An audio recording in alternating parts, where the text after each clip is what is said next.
Welcome to the new episode of the I Am live podcast on this channel at Astra, to the stars.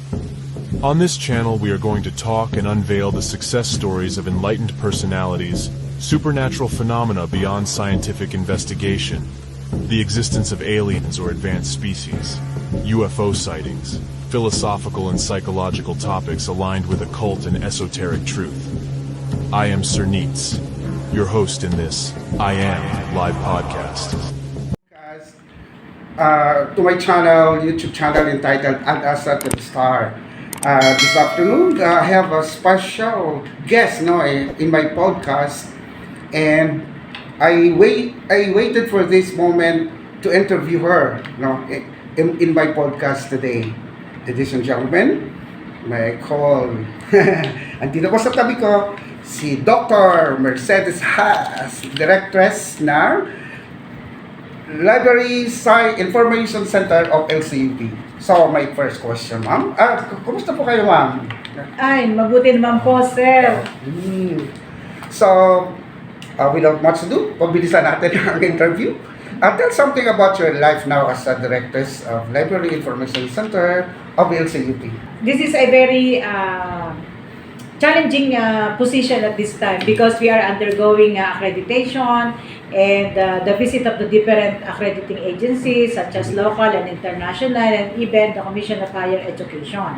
So, being a director of the unit, I had to go over and align all the services, operation, materials on the standard, and we need to comply on the requirements so that we're able to sustain the status of the university. Okay. It seems that you're so busy na wala na kayong time for your personal life.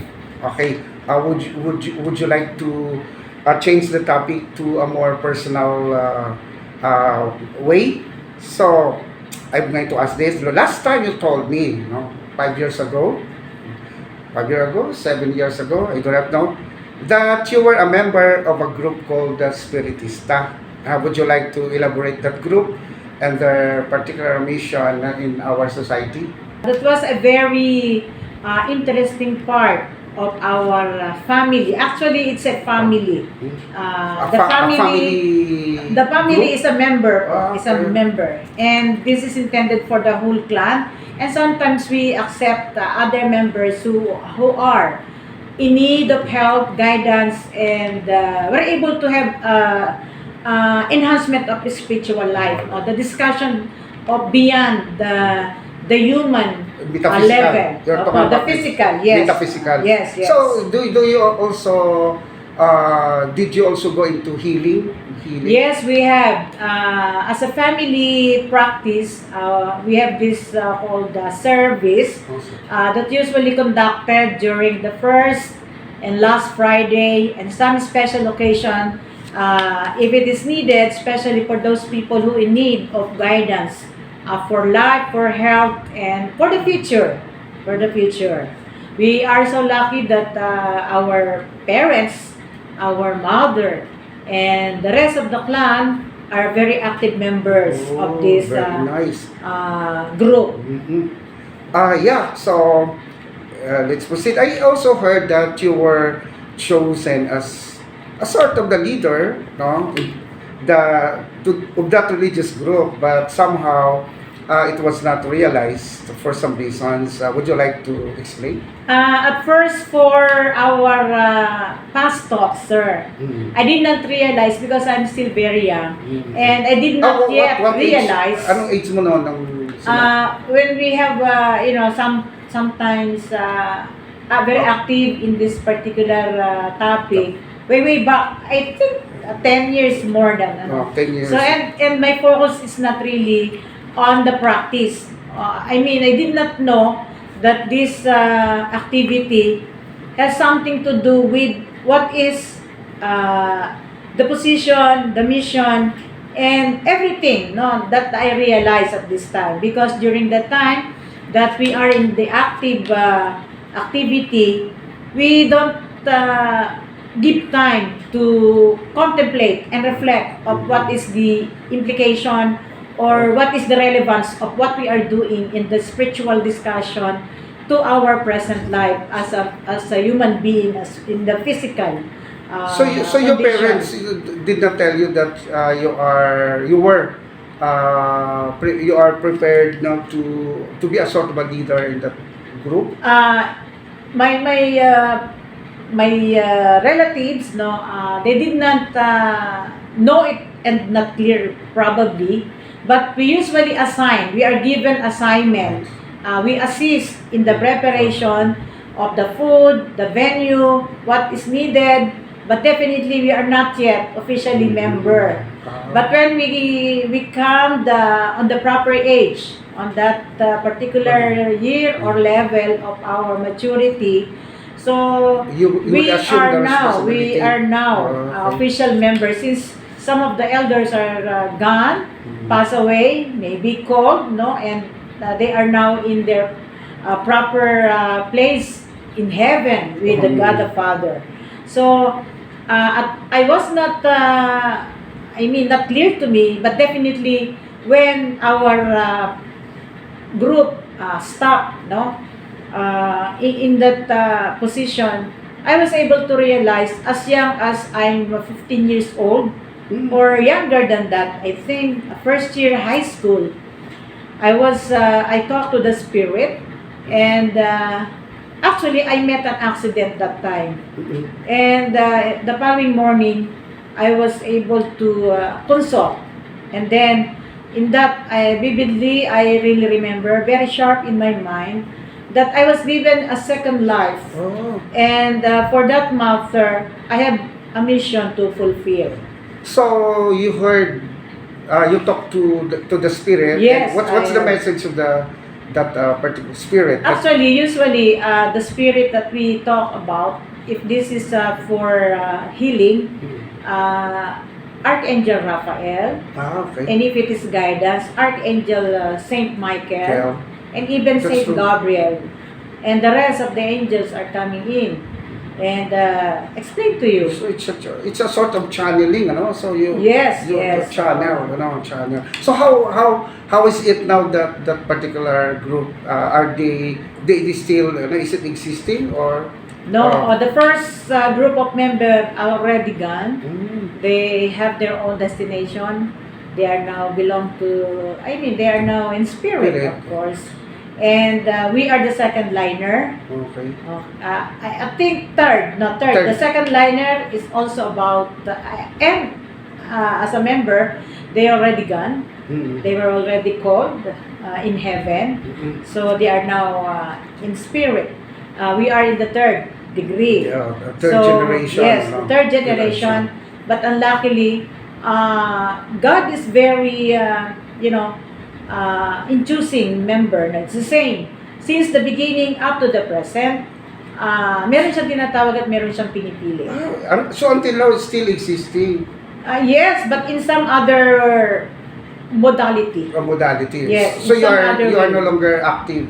At this time, our group, we don't have the actual service, but in spirit, we are working on that and waiting for the time that it will be open again.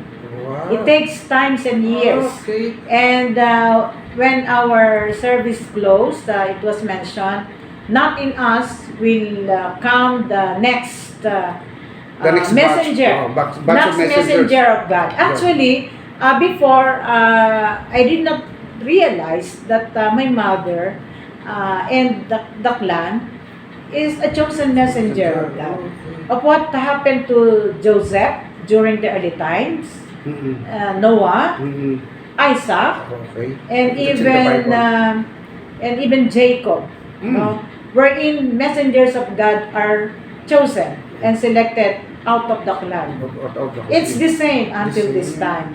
But there are times, like for example, 7 years of waiting, and then the promise, Wow. and then choose again for another generation. So it is patterned in the Old Testament. Yes, Patterned. actually, we don't accept old patterns, sir, because the Old Testament is still ongoing. Yeah, it's still Ongoing. effective. Ano, it's Yes, still, yeah. ongoing. Ongoing. There are only this interpretation that it's end on that. No, but the manner, the way God choose those He want to be the messenger, and the people that He want to look into still continues at this Okay. time. Okay, when you, in that event that you met an accident, so there was a confusion in your part that you are going to leave the group, or it just happened? No, sir. In that situation that I met an accident, I am very young, and I'm not yet affiliated. I did not understand. The level of my understanding is not that vivid, and I'm just, the attitude that I have is that I am a servant, so I have just to do what is the task assigned to me, and I do it in my best. No? But usually in my heart, no, I usually talk to myself of whatever the task that I assign to me, I do it, and it is my heart, and even what I have in mind is know by the Spirit. Okay, very nice. So amazing. And next question: do you believe in destiny or predestination? How would you relate it to your present status as directress of the Library Information Center, but not the head of the religious group, because your family is supposed to be will give that kind of task now to continue Yes. to continue your mission, now your group. So do you consider that as a will of God, or it is because of your strong free will not to continue the group, that group called Spiritista? We believe in destiny, sir, because according to our learnings, no, it was explained to us that each of us are given a destiny. But of course, we need to support the destiny to realize, because there are guidance and there are obstacles in life, challenge that you have to encounter. It is based on your experience and age in life. At this time, I was given an opportunity, sir, during the time, because usually this gift, this opportunity is not given to a well-off family. It is not given to some family that Who are popular. Yes, yes. So it's to the God is so very marginalized, mysterious. humble Yes, family. a family that I think in need, and even in the country, sir. Okay. Usually, if there are a lot of slaves, if there are a lot of misery, and there are a lot of people who believe in God, Okay. the eyes of God is focusing on that, So- and He heard the cry, even the cry of the whisper, people. or the prayer, everything. Okay. He listened. So since the time has not yet come, and I heard last month ba yun, you're going to retire. Yes. Are you going to revive this group and become a leader? No, sir, because we have this, the last message that we have is that not in my generation. Okay. This will be in the next generation. Okay. The God will choose among From your the group, family, from your yes, clan, from no, the family, who will have that seeds. seed of Oh. of yung missionary, the Yes, light, who the will light. have that seed that God chosen, so that she or he were able to continue, and that God want that God will be the facilitator, because as messenger, as messenger. So, but I am not, at this time that we are working, we are really improving our family status, the financial stability of the family, so that we are able to use the gift of God. no? God. But in my case, I only help and assist No? Mm. And God is really, Generous.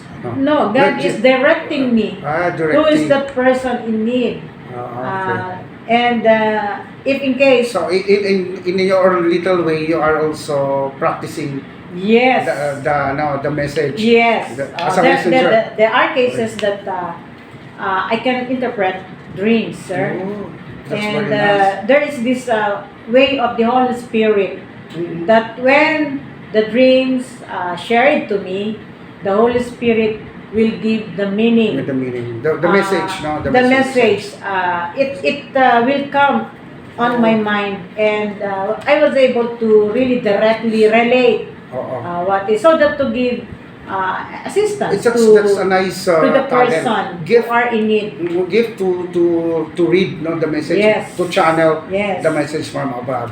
So where we don't have cannot make this video long. So my last question is, being a member of that religious group, does it help you what you are now today as a very successful person in the academe, as Dr. Mercedes has Yes, a PhD? it really helps a lot. In what way? In in my life, my entire life, that I spend every day, I ask assistance and help through the Holy Spirit, and those guidance, those teaching that we're able to gain from the service discussion that we have. I have the information and I have the guidance so that I will be able to protect myself, and was not able to engage into more challenging, or there are cases that as a human being we are able to face a lot of temptation, and this situation we need to pray and ask guidance from the Holy Spirit so that we will not be misdirected, or was not able to engage to any bad or evil yes, evil ways, yes. in life. And the family members and those people that who are in need, so we're able to give advice, because you are a person in academe and you are a person in spirit, so in both. Okay. So you must be reliable if in case, but definitely I really have to choose in the goodness part of this life. Right. So thank you very much, Dr. Has, Mercedes Has, my friend and Yes. my co-faculty, for accepting my invitation to be my guest now in my podcast. And to summarize it, before we came into earth, now we have our soul contract in heaven. Yes. And so we have already assigned kung anong gagawin natin. However, when we already enter into the womb, mayroon tayong amnesia na hindi natin alam. So, kailangan natin i-meditate lagi, ano bang mission ko? Yes. No? However, magbabago pa rin yung mission natin kasi meron tayong mga specific yung obstacles na anong situation natin sa earth. So, doon natin kuminsan nabi-break, no? Nabi-break natin yung ano bang mas madali, yung mission or yung yung free will. Kasi maglalaban yung free will at saka mission. And that is why hindi natin alam, doon ngayon papasok yung tawag na karma. So, ang karma is also good or bad. So, based on from our decision, nag-decide tayo na hindi natin kinumply yung ating mission kasi hindi pa natin nakita no? Yes. Through meditation and prayer.